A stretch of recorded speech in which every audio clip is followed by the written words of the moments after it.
SRB компани Монгол арьсаар дэлхийд танигдсан брендийг бий болгох зорилготойгоор 2012 онд үүсгэн байгуулагдсан. MR брендийн арьсан цүнх бусад арьсан идэллүүдэд жинхэнэ Монгол үхэр сарлагийн арьсаар хийдгээрээ онцлог юм а. Тэгээ ер нь бол яг анх Монголд бол импортын арьсан цүнхнүүд бол байнга зарагдаж байгаа тийм. Монгол арьс гэхээр бол яг жоохон чанар арьсны боловсруулалт муу, чанар нь одоо муу, өнгө үзэмж нь муу ч гэдэг юм уу тиймэрхүү ойлголтууд байсан л да. Тэгээ ер нь одоо энэ их мал аж ахуй хөгжсөн Монгол оронд яагаад энэ малынхаа арьсаар цүнх хийж чадахгүй юм болоо? Яагаад энийг ингэж брэнд хийж өрн болдгүй юм болоо гэсэн иймэрхүү юмыг олж хараад ер нь бол Монгол арьсыг брэнд болгоё гэсэн зорилгоо төлөхөө анхаарад бид нар ингэж эхлүүлж ирсэн.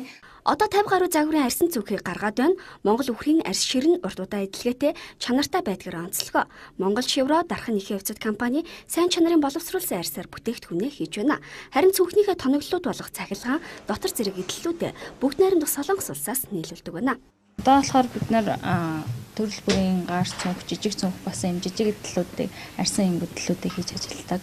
Тэгээд ер нь бол массаар бүтээгдэхүүн авахаас гадна хэрэглэгчд маань одоо ямар хүсэлттэй байдаг вэ гэхээр өөртөө зориулсан ганцхан юм цүнхийг авахыг илүү хүсдэг болчихсон байлаа. Тэгээд хүмүүсийн ямар цүнх хүсэж ийн вэ гэдгийг одоо тэр хүнээсээ одоо захиалгыг аваад өөрийнх нь хүссэн ингээд хийцээр ингээд цүнхнүүдийг төрөл бүрээр үйлдэх болдог.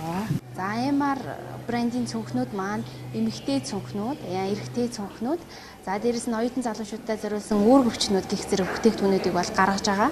За эдгээрээс гадна дагалдах бүтээгдэхүүнүүд болох утасны гэр, кейс, төрөвч гэсэн бүтээгдэхүүнүүдийг бол хэрэглэгчийн хүссэн өнгөөр, хүссэн загвараар нийлүүлгээр илүү онцлогтой давуу талтай байгаа. SRB компани үйлдвэрлэсэн арьс цүнх жижиг эдлэлүүдэд Монголын зах зээлд төдийгүй Японы зах зээлд сүүлийн 3 жилийн турш гаргаж байна. Мөн дээр нь бүгд найрамдах Солонгос улс, Тайвань улсуудад нийлүүлж эдгээр улсын хэрэглэгчдийн таашаал нийцсэн бүтээгдэхүүн болгоод байна. Цаашид Ази, Европын орнууд руу бүтээгдэхүүнээ экспортлохоор төлөвлөж байна. Монгол үхрийн арьсаар дэлхийн нэртэй брэнд гаргах зорилготой ажиллаж байгаамаа.